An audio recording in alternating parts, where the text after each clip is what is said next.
요즘 많은 사람들이 잠들기 전에 스마트폰을 사용하다가 잠이 듭니다. 유튜브, 인스타그램, 페이스북 등 SNS와 뉴스기사, 쇼핑, 게임, 영화, 드라마, 예능 시청, 내일은 뭐 먹으러 갈까? 주말은 어디 놀러 갈까? 등등 스마트폰으로 여러 가지를 할 수 있는 세상이 되었습니다. 물론 저도 매일 잠들기 전에 유튜브 시청을 하고 있습니다. 특히 유튜브 쇼츠가 나오면서 더 많이 보고 있습니다. 여러분들도 그러시죠? 유튜브 쇼츠는 참을 수가 없습니다.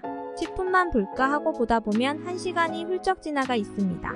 영상 보고 있으면 너무 재밌고 시간도 잘 가고 바로 자기는 아깝고 오늘 하루 힘들었다 하면서 하루를 마무리합니다.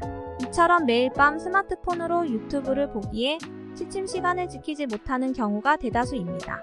다음날 아침 일어나서 피곤하다 하면서 후회하신 경우 다들 있으시죠? 오늘 밤은 핸드폰 안 보고 일찍 자야지 하며 생각을 합니다. 밤에 불 꺼놓고 스마트폰 오래 보면 눈에 안 좋다는 사실 모르는 사람이 있을까요? 5살 아이도 아는 사실입니다. 우리가 아이들한테 스마트폰, 태블릿 그만 봐라 눈 나빠진다. TV 멀리서 봐라 눈 나빠진다. 게임 그만해라 눈 나빠진다. 하지 않으셨나요? 모두가 알면서도 계속 보게 되는 스마트폰. 과연 어떻게 위험할까요? 첫 번째, 블루라이트. 먼저 블루라이트란 380에서 500나노미터 사이에 화상에 존재하는 파란색 계열의 빛으로 TV, 컴퓨터 등 스마트 기기의 디스플레이와 LED 조명기기에서 많이 방출됩니다.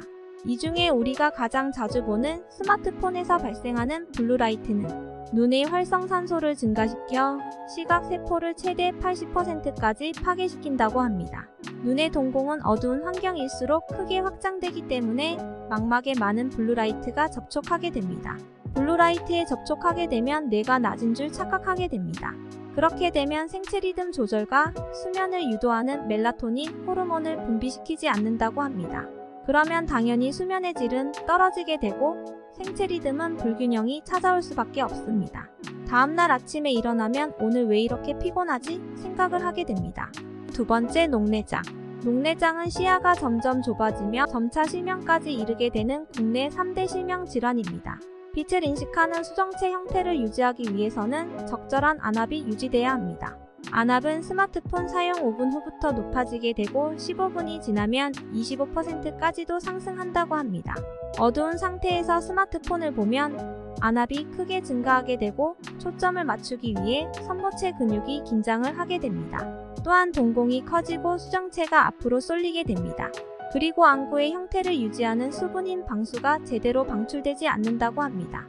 때문에 혈액순환과 신경압박, 실명 등 악영향이 발생되고 영원한 안구 상처로 남게 됩니다. 세 번째, 백내장. 자기 전 스마트폰 사용은 백내장을 일으킬 수 있습니다. 노인성 안과 질환으로 알려진 백내장은 현재 20대에서 40대에서도 발생하고 있고 그 환자 수가 점차 증가하는 추세입니다. 신체가 불가피하게 만드는 활성산소를 제거하기 위해서는 적절한 수면이 필요합니다. 자기 전 스마트폰 사용은 수면 시간을 줄여 노화와 백내장을 일으키는 활성산소를 효과적으로 제거할 수 없게 만듭니다. 국내 한 대학의 연구에 따르면 평소 8시간 이상 자는 사람보다 6시간 미만 수면을 취하는 사람의 백내장 발병 확률이 22%나 높게 나왔습니다. 일상에도 많이 접하는 스마트폰을 취침 직전까지 사용하면 피로감은 물론 다양한 영향을 끼칠 수 있습니다. 네 번째, 안구 건조증.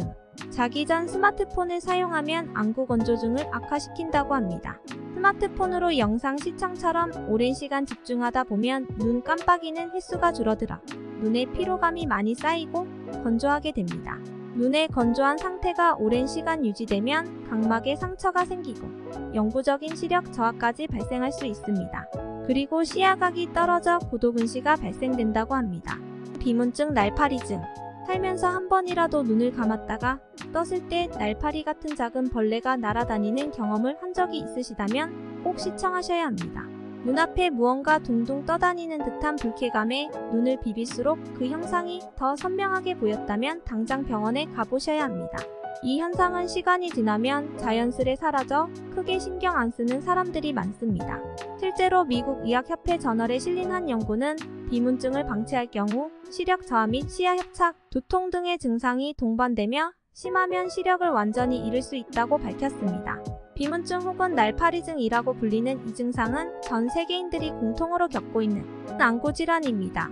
과거 이 증상은 노인성 안구질환으로 여겨졌지만 최근 스마트폰이 발달하면서 모든 세대에 발견되고 있다고 합니다.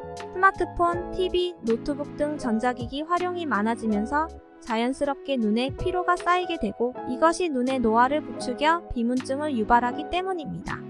잠자기 전에 유튜브를 보는 것보다 소리만 들을 수 있는 수면 명상이나 책 읽어주는 영상을 틀어놓고 귀로 듣기만 하는 건 어떨까요? 눈에 피로도 없고 수면의 질도 향상될 수 있습니다. 그럼 다음 영상에서 찾아뵙겠습니다. 구독과 좋아요 감사합니다.